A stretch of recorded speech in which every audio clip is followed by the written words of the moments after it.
Hello, मेरा नाम भव्या कुलश्रेष्ठ है। मैं चिल्ड्रन फर्स्ट नाम के ऑर्गेनाइजेशन में साइकोलॉजिस्ट का काम करती हूँ। आज की वीडियो में हम ओवर थिंकिंग नाम की प्रॉब्लम के बारे में थोड़ी सी बातचीत करेंगे। क्या कभी किसी ने आपसे कहा है, इतना क्यों सोचती है यार, इतना मत सोचा कर, इतना सोचेगी तो दिमाग तो खराब होगा ही, थोड़ा कम सोच। जब लोग हमसे ऐसा बोलते हैं तब वो यूजुअली ओवर थिंकिंग के बारे में बता रहे होते हैं। लेकिन ये ओवर थिंकिंग चीज़ है क्या? अगर हम इस शब्द को दो हिस्सों में बांटेंगे तो शायद हमें थोड़ा और समझ में आएगा। ओवर यानी कि हमारी हदों से बाहर, और थिंकिंग यानी कि विचार या सोच से जुड़ा हुआ। जब हमारे विचार बहुत ज़्यादा हो जाते हैं, बहुत तेज़ी से आने लगते हैं, बार बार आने लगते हैं, या हमें ऐसा लगता है कि हम उन विचारों में ही डूबे चले जा रहे हैं, तब ओवर थिंकिंग एक प्रॉब्लम की तरह लगने लगती है। दिमाग का काम तो है सोचना। हम अपनी लाइफ के बहुत अलग अलग क्षेत्रों के बारे में सोचते हैं, जैसे कि हमारी पढ़ाई, हमारे रिलेशनशिप्स, हमारी रोज़मर्रा की ज़िंदगी। इन सब के टाइम सोचते हुए हमारे को एक्चुअली सोच हेल्पफुल लग सकती है। और जब हमारी लाइफ में कुछ अच्छा होता है तब हम उसके बारे में भी बहुत ज़्यादा सोचते हैं। उधर भी विचार बहुत तेज़ी से आ सकते हैं, हम उसके बारे में बार बार सोच सकते हैं। तो इससे हमें क्या पता चलता है कि थिंकिंग जो है, सोचना जो है, वो अपने आप में बुरी चीज़ नहीं है।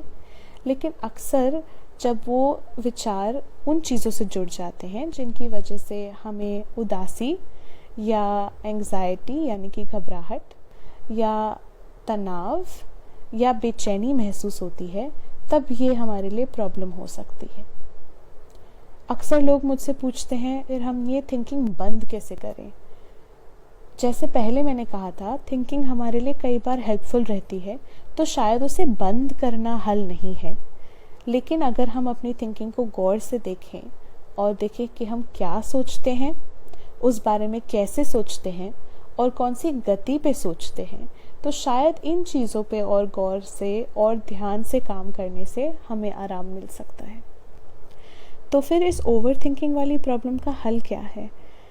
कई बार जब लोग मेरे पास आके ओवर थिंकिंग के बारे में बात करते हैं तो वो ये बोलते हैं कि जो विचारों की गति है वो बहुत ज़्यादा तेज़ी से बढ़ गई है, बहुत तेज़ी से विचार आते रहते हैं और कभी उनको राहत नहीं मिलती है।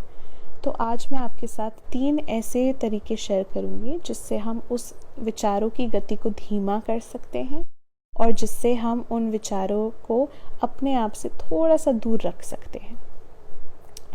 पहला जो हमारा स्किल है, जो जिस पे हम काम कर सकते हैं, वो है something called breath work. Breath work यानी कि अपनी सांस पे ध्यान देना।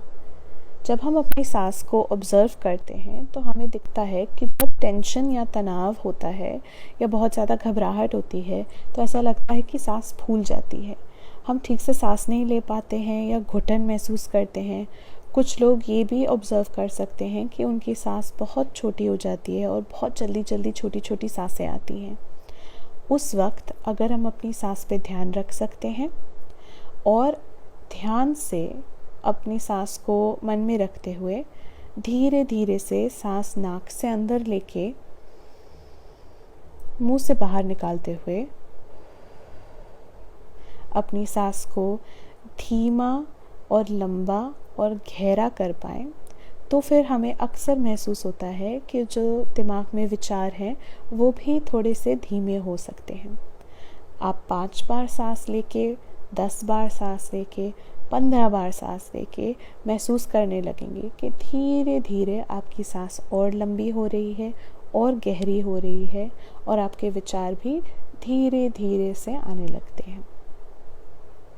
जो दूसरा तरीका है उसको हम कहते हैं माइंडफुलनेस। माइंडफुलनेस यानी कि अपने विचारों को ऑब्जर्व करना। इसका क्या मतलब है? लेकिन मैं चाहूँगी कि आप इमेजिन करिए कि आपके जो विचार हैं वो एक नदी की तरह है।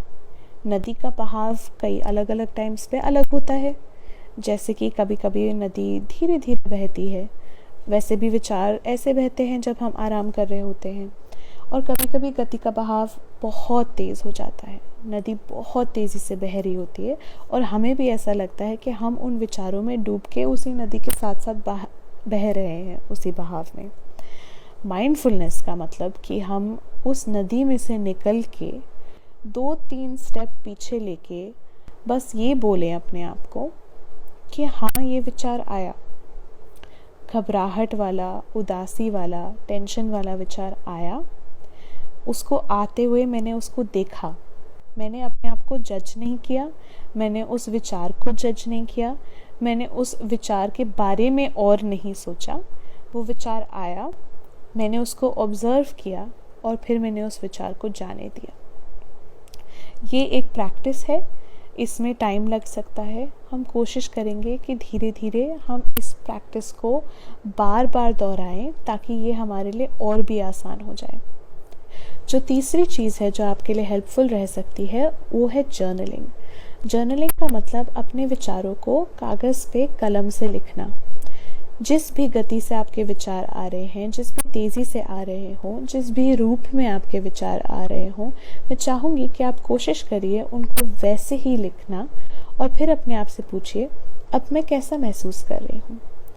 कुछ लोग इसके लिए एक अलग नोटबुक बना देते हैं, कुछ लोग इसको कागज़ पे अलग से लिखते हैं। लिखने के बाद आप नोटबुक को बंद करके साइड पे रख सकते हैं। अगर आपने कागज़ पे लिखा है, कुछ लोगों को इससे भी राहत मिलती है कि वो कागज़ को फाड़ डालें। कुछ लोग ये भी पसंद करते हैं कि कुछ घंटे बाद या कुछ दिनों बाद वो अपने लिखे विचारों को वापस से पढ़ें और अलग दृष्टिकोण से देखें और अपने आप से पूछें, क्या ये विचार मेरे लिए हेल्पफुल थे? क्या ये विचार सच थे या उस टाइम पे मुझे घबराहट या स्ट्रेस या तनाव इतना महसूस हो रहा था कि उस वजह से ऐसे विचार आए? क्या अभी भी मैं वैसा ही महसूस कर रही हूँ या कुछ और है जो अलग है, जो डिफरेंट है, जिसकी वजह से अब मेरे विचार भी अलग हैं? ऐसे क्वेश्चंस पूछ के रिफ्लेक्ट करने में थोड़ी सी हमें मदद मिल सकती है और राहत मिल सकती है।